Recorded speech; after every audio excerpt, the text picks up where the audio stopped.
Number 1 Lake Mainit is the deepest lake in the Philippines until Mebua erupted and created a deep crater lake. Lots of fish pens visible near towns for its popular pajanga fish. It is best seen along the mountainous part of the national highway. Since there is still occasional red wall activity here, it is not advisable to take a stop for viewing, especially at dusk or very early morning.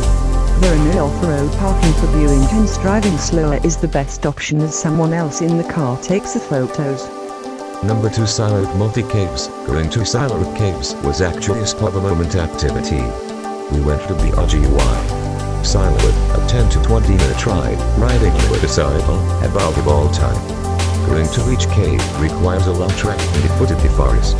The intense plunking to pop about day and real leaves plot 3 out of 12 uncertain caves in the area. You need to bring water and other stuff before starting your trek. The tourist guide will provide you with a pair of gloves and a helmet, a standard procedure that is what we ask of them. The scenery is what they learn into tiring trek. That's the best thing about the trip. We learned a lot from our tour guide as he showed us the looks of each cave. We even encountered different animals, aside from bats, living in the caves. I'm very certain that I shall return to this place and explore the other caves, as you had only allowed 3 caves but once I return to Surigao. Number 3 Mebua Pebble Beach. This is a shoreline of kilometer-long stretch of smooth, multi-sized pebbles situated in Puyangi Beach, about 20 minute ride from the city proper.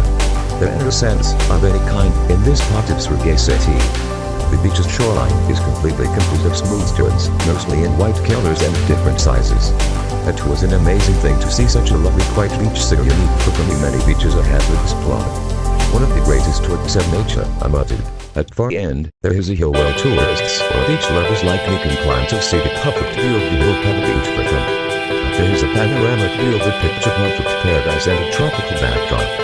The calm waters are enticing for swimming. The vastness of the ocean, the serene shoreline and coconut trees lining nearby provide a perfect feeling of a tropical paradise. Number 4 Sagisi Island. Sagisi is an uninhabited island resort with a 2-kilometer shoreline of cream-colored sand generously sprinkled with seashells and coral fragments. Close to the shore under crisp clear waters is a shallow strip of coral reef teeming with colorful fishes. This underwater garden holds a variety of green, light red, yellow, blue, pink, lavender and other rich colors. Easily recognizable the hunt corals, stingray corals, fire corals and mushroom corals. There are also sponges, starfishes, crabs, sea urchins and harmless jellyfishes. Best of all, this lovely underwater garden is only 10 meters from each line, 5 feet deep at high tide, or 5 meters away and 3 feet deep at low tide. Number 5 SongKoy Spring. Surigao Spring is a natural spring located in Barangay SongKoy, Surigao del Norte, Philippines. The crystal clear water tempt you to go deep and its enchanting ambience really inspires you to enjoy your swimming skills. The water is really as cool as ice. Visit SongKoy Spring and enjoy.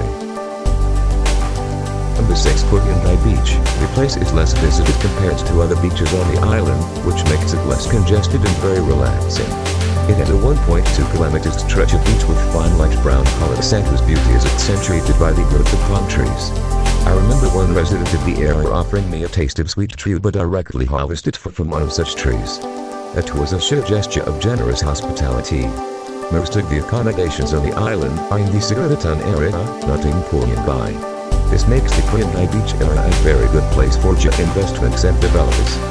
Number 7 Hinatuan River. Discovered only in recent years, this amazing river hiding inside the mountain of Surigao has been gaining attention locally and internationally and became one of the top tourist destinations in the province. The name Enchanted perfectly fits this mysterious river. You can see the bottom of the other areas of the river, which is about 80 feet down through its incredibly clear water that manages to stay dazzlingly clear despite typhoons and other severe weather conditions. Many Rockland foreign divers have attempted to reach the depth of the river's lagoon, but they have only seen tunnels and changes, and until these days, no one has ever discovered where this vast network of cave ends. You will enjoy swimming with a huge number of seawater fishes, which is also a popular attraction on the river. If you walk down to the mouth of the river, you can see small birds offering island hopping to about $3.90 per hour. These 5-seater birds can bring you to different beautiful island resorts where you can dine fresh seafood. Number 8. Tinuyan Falls, known as the Living Agaro of the Philippines, this whitewater cup flowing in 3 levels is also one of the most visited tourist destinations in the province. With 95 meters wide and 55 meters high, it is also known as the widest waterfall in the country. You can ride in a bamboo raft to get close and to even go under the waterfall. Number 9. Sohoton Park National Park. This well-preserved and protected place is only accessible when the tide is low because the only way to get inside the Sohoton National Park is to pass through a white tunnel with a very little ceiling. Inside because the beautiful rock formations, limestone cliff, and intact forest-covered islands where different species of flora and fauna reside. The top attractions of the place include Jellyfish Sanctuary at Tajaman Lagoon, Big Cave which means a snoring cave due to the ominous sound the waves create, and the Makakdub Cove that has a collection of magnificent rock formations and stalactites. Number 10. Dayasan Floating Village. Recognized as the Olympic Venice of Surigao, the village has numerous small wooden houses built on top of the piles of rock stuck within the safety of the mangrove trees. Instead of cars and motorcycles, a boat is the primary mode of the village's transportation. You can take a tour of this wonderful village by renting boats the locals offer.